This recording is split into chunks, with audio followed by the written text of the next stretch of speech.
Let freedom ring on the nation.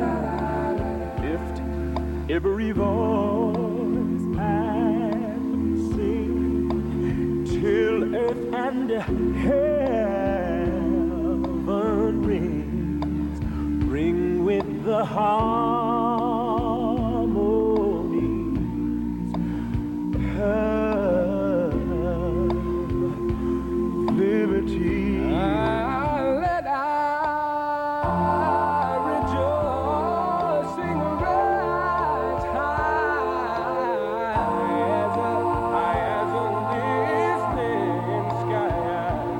Let it resound loud as a rolling sea. Let our rejoicing rise.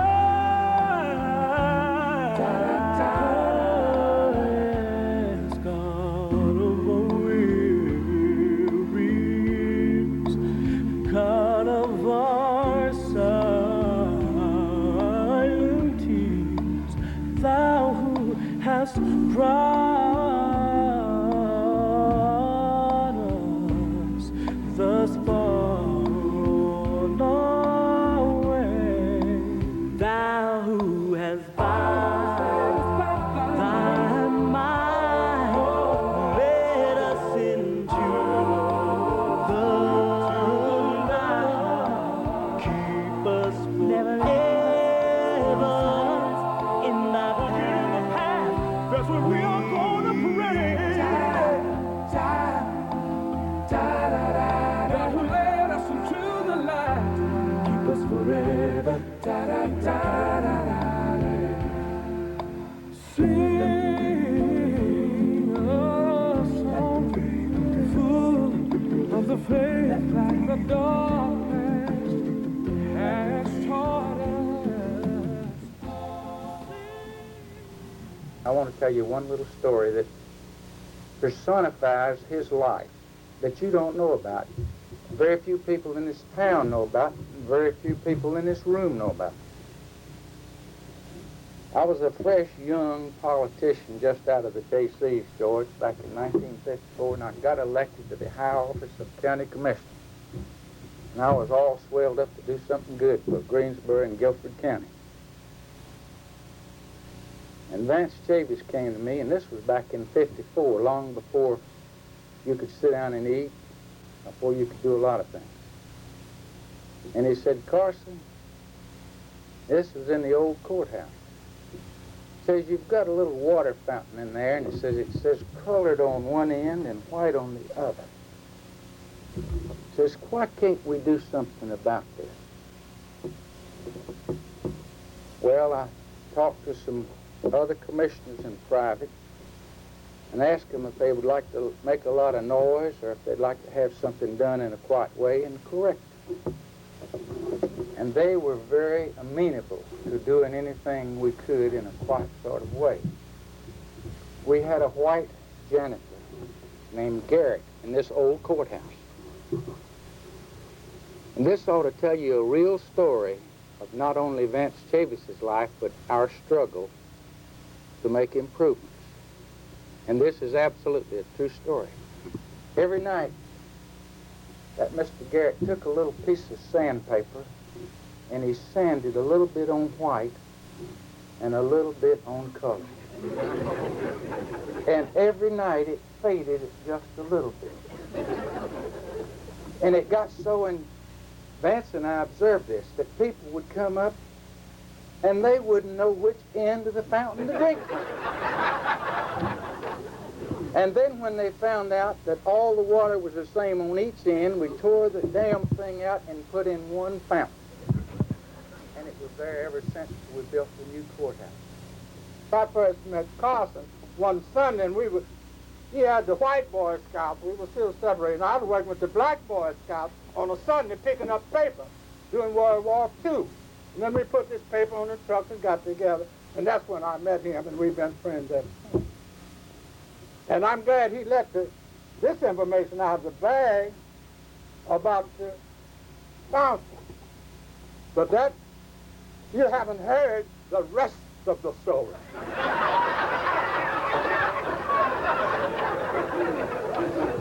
The rest of the story is Mrs. Raymond Smith, Mrs. Angeline Smith, Dr. Richard Bardolph, and your humble servant went to the A&P store. We went to Duke Power Company. We went to the City Hall, and they all had white and colored water. I wanted to tell them, only time I wanted colored water was when it had some Jack Daniels in it.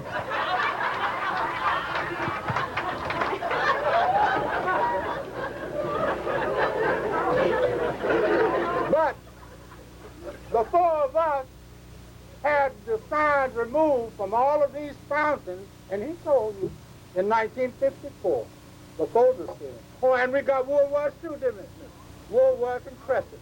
So we went all around, but it didn't get in the paper.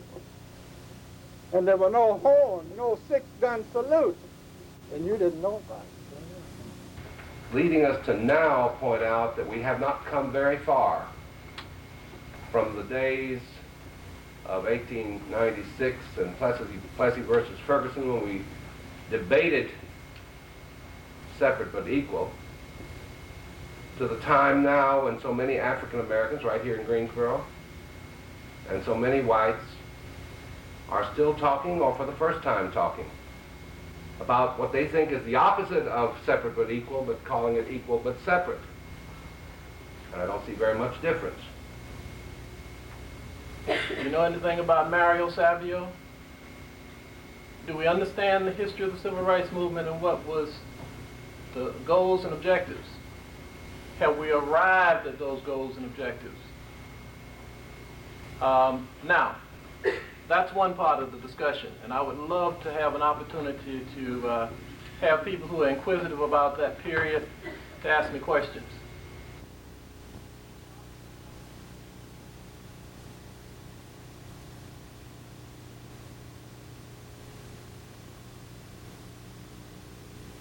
When I got right there at Bluford Library, and at Bluford Library, believe it or not, A&T had everything on the campus. Right there was the unemployment department right there, and I was between Bluford Library and the unemployment area. We had our own unemployment on the A&T campus. The guy said that we had a sit-in. Now, the sit-in to me was something that had been discussed because I was a sociology major at the time, and we used to discuss why is it that we would spend a lot of money at Woolworth and had to eat in a special area. And they had what they thought black people wanted, chicken and a hot dog. If the bookstore didn't have certain books and etc., we would go down to Woolworth and ask those people to purchase them for us. And they could purchase them at a reduced, at a special rate. Slide rules, I remember some guys would be at the Aggie Stump that we had right off of Murphy Hall. And the guy was saying, well, the bookstore is selling a slide rule for this price. And I didn't know the caliber of the slide rules as to what material was made out of. But some guy would say, well, I can go to Woolworth and buy the same slide rule, or buy a better quality slide rule for a much lesser price. So Woolworth was thriving off of A&T students, but it wasn't acting like they appreciate A&T students. That movement lives today. Many strides have been made. Much has been accomplished. Much remains to be accomplished. Today we gather in this historic place to announce the creation of a museum for civil and human rights, a home for the artifacts, documents, and images that will record for this generation and for future generations the continuing struggle to assure the basic human and civil rights for all. When Woolworth Corporation announced the closing of this store at this location, many of us were concerned about the future of this historic building. Some of us acted on that concern. We formed the Sit-In Movement Incorporated and approached the building owners, First Citizens Bank, with what we thought was a fair offer for the property. The bank has not only reacted positively, but recognized and shared our vision of what this place could become. They took action, they listened, and they provided financial assistance, personnel, and their expertise to help us begin to make our vision a reality. We are here today to create a museum, a place dedicated to the struggle for human rights, not only in this country, but also around the world. It is our intention that it take its rightful place alongside other respected institutions, such as the National Civil Rights Museum in Memphis and the Holocaust Memorial Museum in Washington, D.C. We believe it will be a unique collection that reflects the never-ending journey that we all share, a quest for the inalienable rights that the founders of this country referred to so eloquently in the Declaration of Independence. My sadness was somewhat quenched when I learned that we had two gentlemen here in Greensboro and a host of other citizens who didn't want to let a concept and an idea die. And I thought, well, the store won't close, but maybe there's some good to come out of everything that seems to be negative or bad.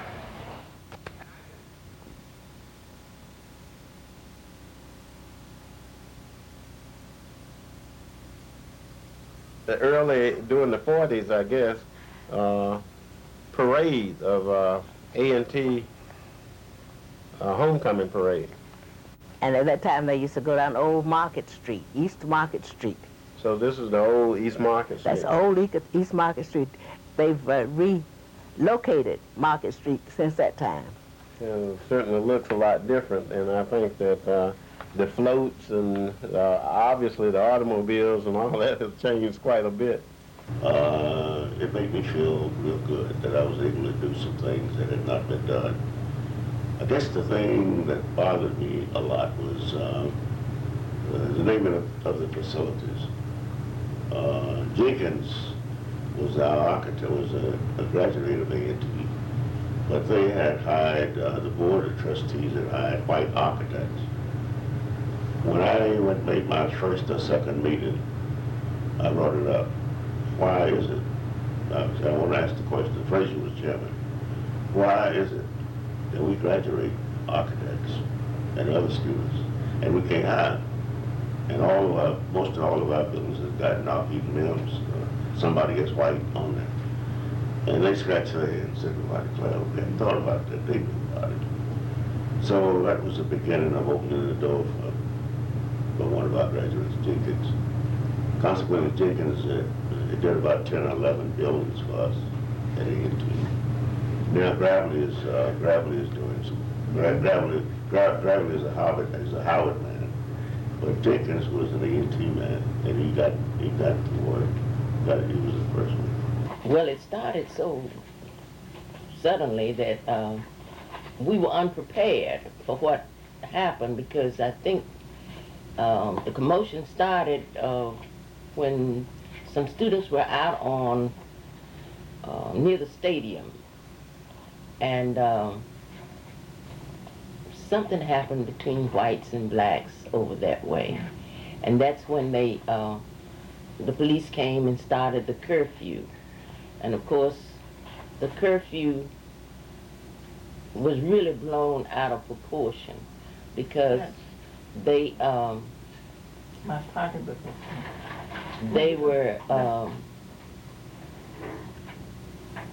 were throwing these lights, torches, because kids were on the tops of buildings, Scott Hall in particular. I don't know whether they were shooting or throwing things or what. I wasn't there, but it was a terrible period in the life of A&T, I think, because this young man got killed, which was really unfortunate. It's like Grimes. Mm-hmm. It was unfortunate. And that was west of him, the quadrangle behind the Union. Yes, But It was a very tense situation. Everything. It had to be a hard period, but it had to be.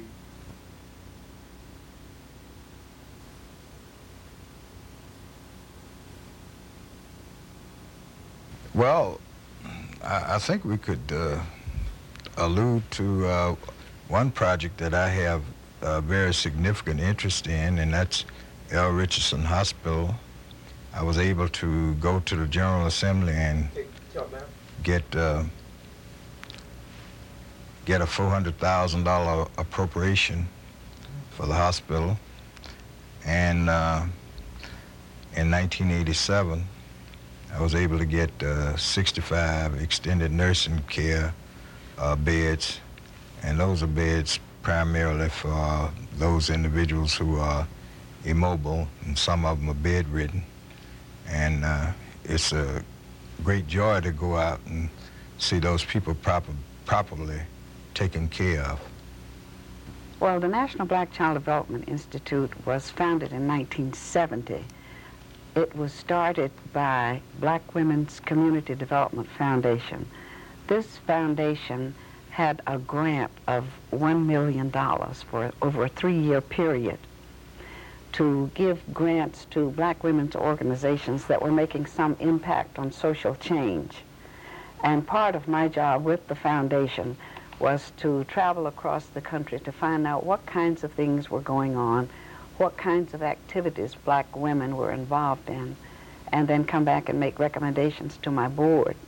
As a result of that, we found that many areas in the Black communities, particularly in the South, were concerned about daycare centers.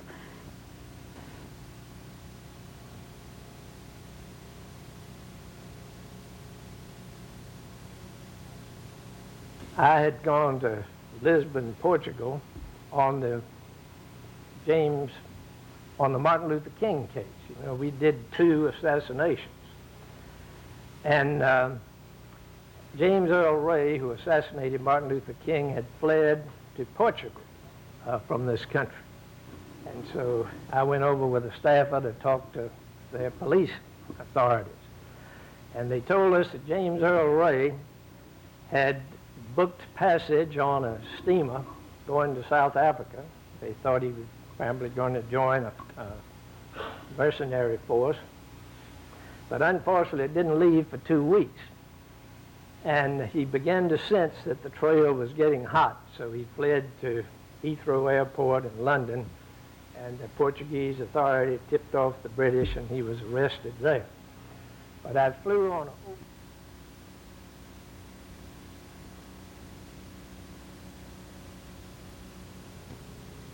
When it comes to special class assignments, when it comes to suspension, expulsion, and retention, our students are very much in the negative. And I have a very great concern about that. Instead of voting to give somebody some money when my students are not being educated, in fact being miseducated. The other problem that I have is that I know that people will not be building new schools and renovating old schools and not have an idea of where they go draw the new attendance line. And I am afraid that we will give them new money and they draw attendance line in a one direction busing that really hurt our community and closed down schools in our community the first time around with integration. For an example, in the southeast part of Greensboro, we lost 6 schools because of forced busing and integration.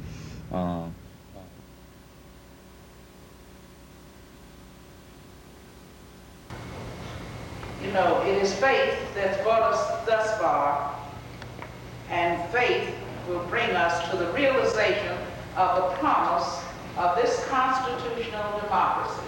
And that's what we're talking about. I hear a lot of talk about the Constitution of the United States, but I never hear anybody say what it is. It is the framework, the structure upon which all else is built. But we didn't have the economic power, and we didn't have the organizational power, and we lost the political power. And so from 1900 to 1968, there was not a single black in the North Carolina legislature. See? Right. So somehow we've got to have all of those together. Now, do we celebrate? My answer is yes, in case there may have been some doubt about my original comments about how we were not citizens. But and I want to find out 3 things about George Wallace that I need to know. Was, did George Wallace make a deal with the Ku Klux Klan? And if so, what was the deal? The second thing I need to know was, George Wallace a member of the Ku Klux Klan? Which somebody says he is, or was. And I need to find out if there's any documentation to show that he was. And if there's any, it's probably in those files. And the third thing that I want to know was, did he do what he did to stay alive? Four.